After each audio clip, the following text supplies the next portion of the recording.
Alright, Stop Friends, going to do 3 sound comparisons today. 3 Charlie Christian pickups and 3 40s spruce solid top guitars. This one's an L5C, converted to an electric last month.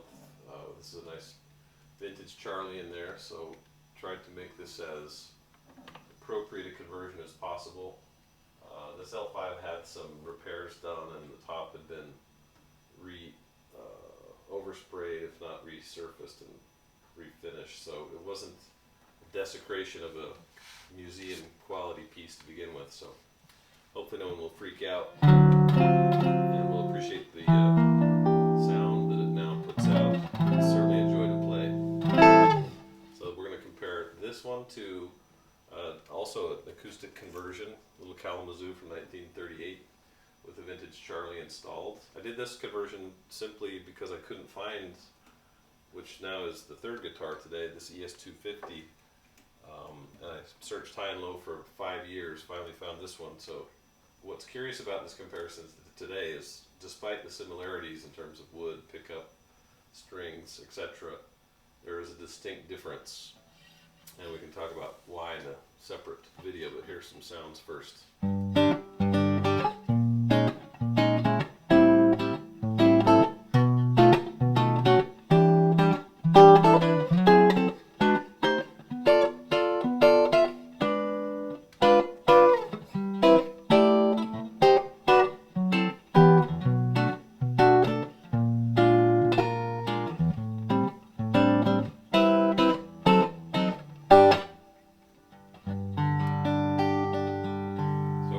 Sound.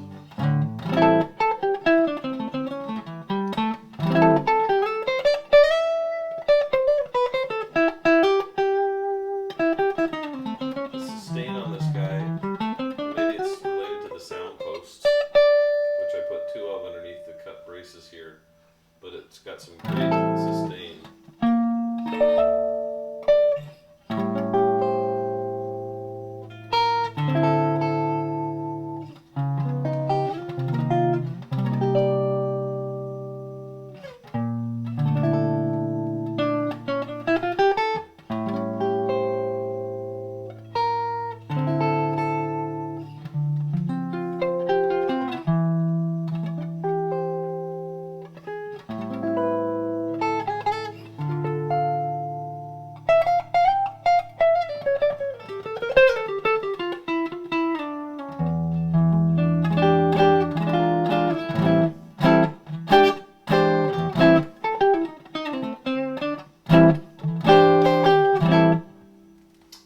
First one, the L5 1947 L5C, now L5CC.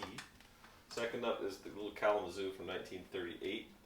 That has a distinct voice despite all these similarities I mentioned, and in my opinion punches far above her weight. You know, these, if you can get them, they're kind of hard to find, but you could spend maybe $4,000 for something like this, which is a solid wood Kalamazoo, as you know, it's made by the hands of Gibson men, also just a lower end brand, but it's got a great voice.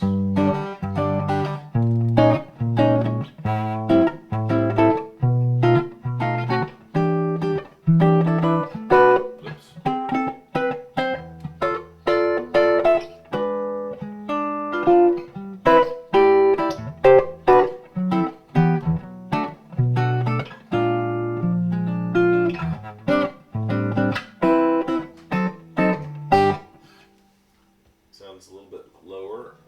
On the low end you can hear more.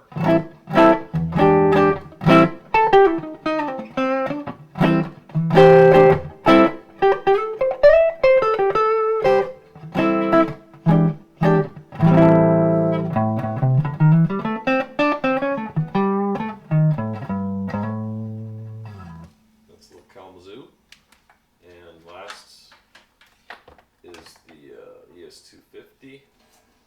Which I was so pleased and blessed to get a couple of months ago. I demoed her before. It's fast become one of my favorites to play. The sound is obviously comparable to that L5, maybe superior. Could be subconscious bias in there, you know, since they're hard to find and a little more expensive. But I love the sound, and The playability though. Lynn Wheelwright, the technician of Albino Ray, did the setup on this, new frets, and had to take even out the fretboard a little bit.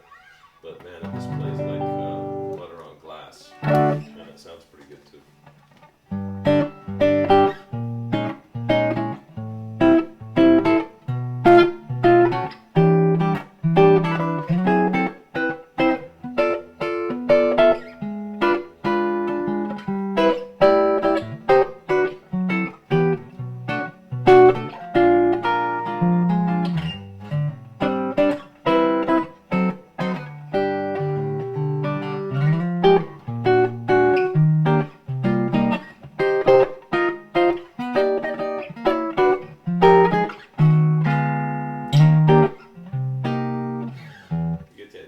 Just a great sounding guitar, I think.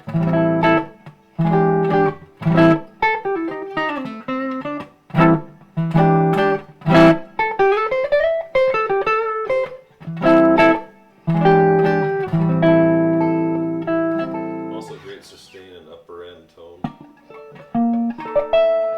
Oops.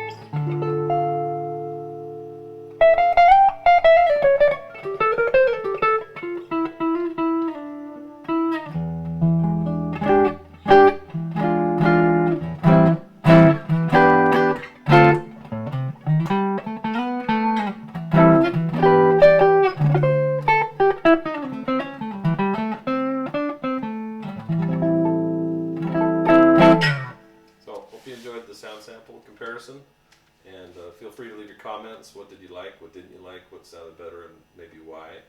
Interesting to explore three distinct sounds in guitars with such so many points in common. It leads you to wonder: is it the parallel bracing of the L5? Is it the simple quality of construction of these guys? So, interested to hear your comments. Hope you enjoyed the video. Take care.